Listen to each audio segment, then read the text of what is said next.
धामणगाव रेल्वेतील शेतकरी सरकारी पांदन रस्त्यावरच्या अतिक्रमणाविषयी उपोषण करत आहे। अमरावती जिल्ह्यातील धामणगाव रेल्वे तालुक्यातील उसनगव्हाण येथील शेतकऱ्यांच्या पांदन रस्त्यावर अतिक्रमण केल्याने 100 वर्षापासून असलेल्या पांदन रस्त्यावरून जाण्या येण्यासाठी अडथळा निर्माण झाला। यासंबंधी प्रशासकीय अधिकाऱ्यांना पाठपुरावा करून देखील त्याचप्रमाणे पांदन रस्त्याला लागून असलेल्या शेतात लावलेल्या हॉटेलचे अतिक्रमण लक्षात आणून दिल्यावरही प्रशासनाने दखल न घेतल्याने शेतकऱ्यांनी धामणगाव रेल्वे येथील तहसील कार्यालयासमोर आमरण उपोषण सुरू केले आहे।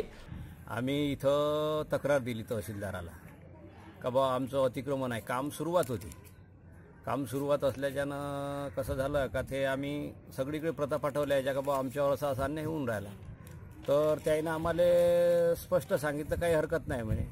त्याच्यानंतर आम्ही अजून तर प्रशासनाने डायरेक्ट आम्हाला पहिले तोंडी उत्तर दिलं खाडे साहेबांनी की हे डायरेक्ट काम पाडण्यात येईल म्हणून। मी स्वतः स्पॉट चौकशी केली आणि हे काम पाडण्यात येईन आणि पाडल्यानंतर तुम्ही 2-4 दिवसांनी याची प्रत घेऊन जाता निकालाची।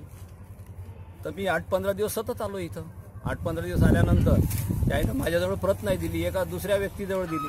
त्यामध्ये अडचणी एकच येते सर, तो 5 ते 7 फूट अंदर आला, बाहेर आला आमच्या रस्त्यावर। आमचा हार्वेस्टर जात नाही, आम्ही कास्तकार माणसं, आमचा ट्रक जात नाही, संत्रावाले आहे काही लोक, काहीच जात नाही। आमचं पुरं अतिक्रमण केलं, एकदाव नाही, त्याला वारंवार आम्ही विनंती केली।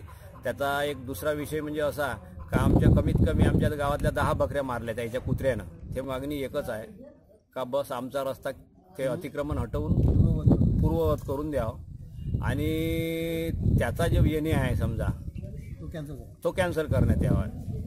बाकी आमच्या मागण्या काहीच नाही आहे। जोपर्यंत पांदन रस्त्यावरील अतिक्रमण काढण्यात येणार नाही तोपर्यंत उपोषण सुरू ठेवण्याचा पवित्रा यावेळी शेतकऱ्यांनी घेतला। Bureau report VCN news.